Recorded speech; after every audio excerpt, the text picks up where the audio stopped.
m'appelle Claire Dupuis-Surpas et je suis la fondatrice de Ensemble un Job. C'est une société que j'ai créée il y a 2 ans, qui est en mode start-up, une plateforme de bilan professionnel collaboratif. Donc je suis incubée dans l'incubateur de l'Alliance Audencia Centrale. Et aujourd'hui, donc j'ai démarré à Nantes et maintenant nous sommes à Lyon, à Paris, à Poitiers. On va bientôt aller à Lille et on est aussi à New York, enfin sur la côte est des États-Unis. Donc ça se développe bien.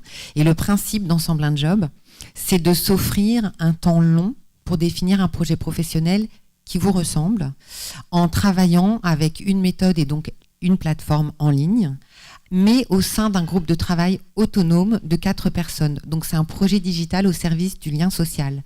C'est important de ne pas être seul, de sortir de chez soi, d'avoir des rendez-vous réguliers. Et tout à l'heure, c'était amusant quand on a eu le petit sujet de la diffusion du film.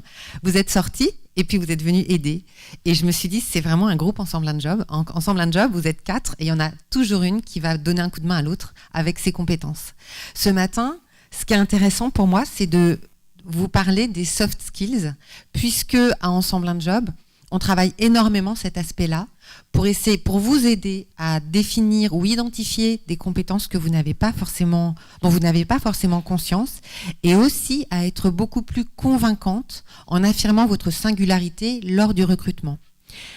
Alors déjà, qu'est-ce que c'est les soft skills ? Alors on m'a demandé, oui, mais en fait les soft skills en anglais, personne comprend. Donc si je le dis à la mode canadienne, ça va être les compétences douces. Mais en fait les compétences douces, personne ne le dit. Donc vous avez aujourd'hui les hard skills et les soft skills. Donc les hard skills, vous les connaissez. Ce sont les compétences dures qui sont les compétences techniques et académiques. Vous en avez toutes.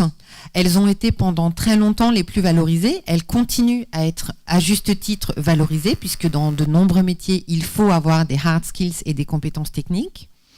On connaît leur temps d'acquisition et leurs difficultés. Elles permettent... alors oui, distinguer la compétence socle de la maîtrise d'un outil, c'est très important, puisqu'aujourd'hui, vous avez beaucoup d'outils, notamment des outils en ligne, etc., des logiciels qui sortent et qui n'ont pas forcément une grande pérennité. Et la maîtrise d'un outil n'est pas la maîtrise du socle de hard skills. Donc là aussi, je trouve que parfois, on a tendance à surestimer la maîtrise d'un outil au détriment de la maîtrise du socle qui, en fait, va être votre point d'entrée pour faire énormément de choses. Et dans le cadre d'une reconversion professionnelle, même si vous quittez votre champ d'expertise initial, vos hard skills vont vous permettre de vous positionner, d'être un élément de référence. On est en France, et en France, votre diplôme initial reste un outil de mesure qui est très important, qui va vous permettre de vous positionner, même si vous changez. Donc il ne faut pas le sous-estimer. Mais néanmoins, et c'est ça qui est intéressant, c'est qu'il faut que vous travailliez et que vous développiez vos soft skills. Donc, qu'est-ce que c'est ? Ce sont les compétences multidisciplinaires relationnelles. Alors, pendant un temps, les soft skills, c'était ce qu'on appelle le quotient émotionnel. En réalité, le quotient émotionnel, c'est un prisme très réduit, puisqu'on n'est que sur les émotions, alors que vous allez voir que les soft skills, c'est un prisme qui est vraiment beaucoup plus large. Et souvent, on sous-estime son importance d'une part et toutes les choses qu'on a acquises. Donc, les stratégies d'acquisition de soft skills, elles sont extrêmement vastes, elles sont multiples, elles sont à la fois de l'inné et de l'acquis, et beaucoup issues de vos expériences de vie.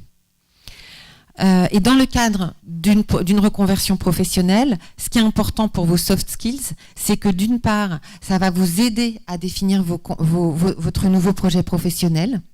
Ensuite, ça va lui donner de la crédibilité. Et enfin, ça va vous donner beaucoup de force, de conviction dans le cadre d'un recrutement.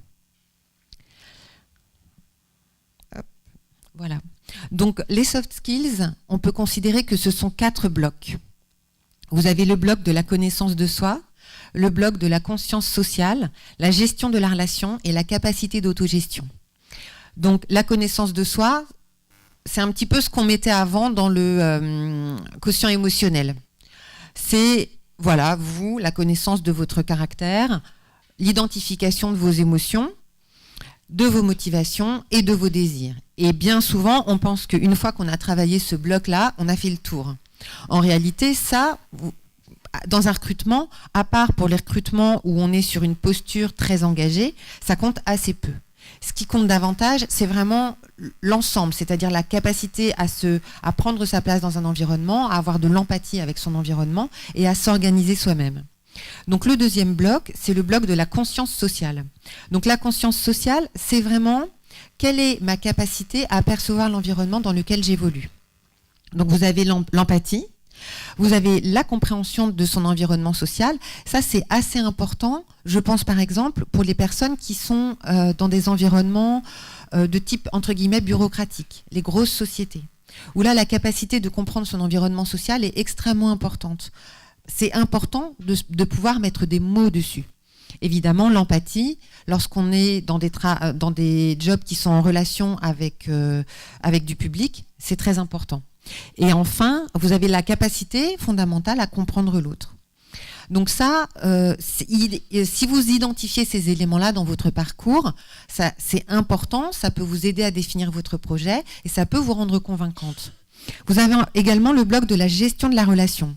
Alors là, on est vraiment beaucoup plus sur le prisme de comment j'interagis avec mon entourage. Donc c'est plus la capacité à comprendre l'autre, c'est vraiment la capacité à prendre sa place. Donc c'est votre force de conviction. Donc pour les personnes qui ont des ambitions managériales, c'est très important. La capacité à travailler en équipe, la gestion de conflits et la négociation. La négociation, évidemment, pour des postes ou pour des fonctions qui ont une dimension commerciale forte, c'est très important. Ce bloc-là, globalement, il est important quand on est sur une posture managériale ou une posture de développement commercial. Et puis, vous avez la capacité d'autogestion. Alors, la capacité d'autogestion, à mon sens, elle est totalement sous-estimée. C'est-à-dire aujourd'hui, en fait, c'est même pas un sujet, on n'en parle pas. En réalité, ce bloc-là, il est fondamental. Et vraiment travailler dessus, parce que votre capacité d'autogestion, elle peut largement faire la différence.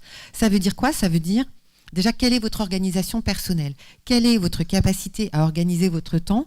Et très simplement, à vous mettre au travail de manière autonome. Quand vous réfléchissez à ça, vous vous rendez compte qu'en fait, vous avez probablement des forces que vous sous-estimez.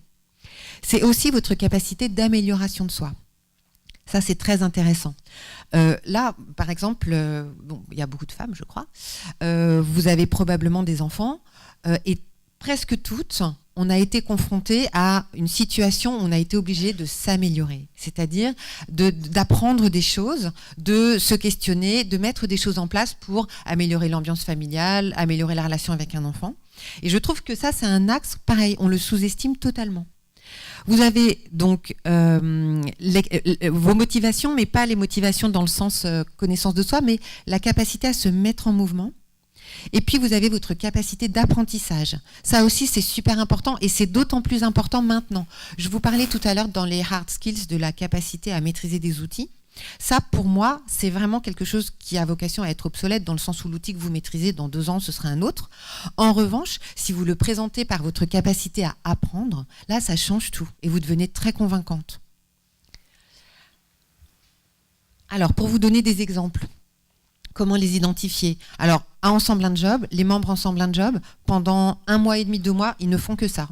Et ils se challengent toutes les semaines sur leurs hard skills et leurs soft skills. Et ça leur donne de la force, de la crédibilité, et ça ouvre l'esprit pour définir son projet professionnel. Donc, en fait, il ne doit pas être en PDF. Ouais. Donc, vous avez des exemples. Donc, l'exemple de amélioration de soi, maîtriser ma spontanéité. Comment j'ai fait pour maîtriser ma spontanéité? Quelles sont les actions que j'ai mises en place? Moi, j'avais eu comme ça quelqu'un aussi qui avait été présidente d'une association et elle avait géré les conflits dans une association. Donc, elle avait mis ça dans le champ personnel, mais en réalité, c'est quelque chose qu'elle a pu valoriser dans le champ professionnel. Apprendre seul l'italien, ça m'amuse parce que c'est vraiment la capacité à apprendre et à se mettre en mouvement. Donc, en plus d'apprendre, vous avez eu suffisamment de motivation pour le faire seul. Ça, c'est des choses que vous pouvez vraiment valoriser. Définir des projets dans un environnement complexe, pareil. Là, on est sur le socle qui est le socle 3 que je vous ai présenté tout à l'heure. C'est important de mettre des mots dessus. Donc en fait, ce qui est important, c'est de partir d'une situation singulière. Donc de ne pas partir sur des éléments génériques, mais vraiment une situation à laquelle vous avez été confronté, qu'elle soit personnelle ou professionnelle. Et j'insiste sur le personnel parce qu'on le sous-estime totalement. et de décrire en détail les problèmes que vous avez eu à résoudre et les actions que vous avez mises en place. Et ça vous permet de mettre des mots sur vos soft skills. Je vais vous prendre 2 exemples très concrets.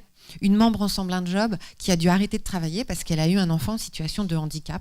Donc cette femme, elle a d'une part développé énormément de capacités d'organisation, de capacités d'amélioration, et puis dans le même temps, elle s'est beaucoup engagée dans une association bénévole pour les enfants qui étaient comme le sien. Et en fait, elle est vraiment arrivée à Ensemble un job en disant « ça fait 10 ans que j'ai rien fait ». Je suis totalement à côté de la plaque par rapport à l'environnement professionnel. Et en travaillant ses soft skills, elle a réalisé qu'en fait, elle était tout à fait... elle avait mis en place énormément de choses et elle avait aussi acquis des compétences techniques dans la gestion de son association.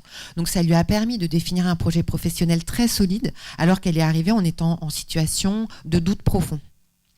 Un autre exemple, c'est un membre Ensemble un job qui, lui, s'était retrouvé dans une situation personnelle très compliquée et qu'il a dû prendre à bras le corps avec énormément d'aspects administratifs, donc de la négociation avec les banques, etc. Et en fait, je ne sais pas vous, moi personnellement, c'est le genre de situation où je me mets sous la terre. Et lui, ça lui a donné de l'énergie et il s'est vraiment battu. Et il a réalisé que finalement, dans la gestion de ces éléments administratifs, il y prenait du plaisir. Et donc, ça l'a aidé à définir son projet professionnel et il a réorienté son action, en fait, en ayant identifié que dans une situation de difficulté, étonnamment, la maîtrise de ces outils l'avait rassuré et lui avait donné de l'énergie. Pardon. Ah, ça. Donc, dans un recrutement, je vais aller vite, l'identification de vos soft skills, comme je vous l'ai dit, ça donne du crédit à votre candidature et à votre parcours. Si vous êtes capable de dire « moi, j'ai telle compétence et c'est issu de telle situation », vous devenez vraiment convaincante et en plus, vous devenez singulière. C'est-à-dire que lorsque vous sortirez vous passerez la porte de la personne avec qui vous avez eu l'entretien, il se souviendra de vous. Ça affirme donc votre singularité et ça donne envie de travailler avec vous parce que vous mettez de l'humain dans votre candidature. Donc, pour identifier et valoriser vos soft skills, je vous ai parlé du bilan professionnel collaboratif Ensemble un job. Hier soir, on avait un petit after work. Là, j'en parle puisque j'ai une membre Ensemble un job dans la salle. Et vraiment, ça assoit un socle de confiance et d'ouverture d'esprit qui est extraordinaire. Et donc, on organise des séances découvertes juste au retour des vacances scolaires. On a un stand ici pendant les 2 jours. Donc, venez nous voir et retirez une invitation. Les séances découvertes sont gratuites. Elles sont sur invitation, donc vous êtes les bienvenus. Je vous remercie.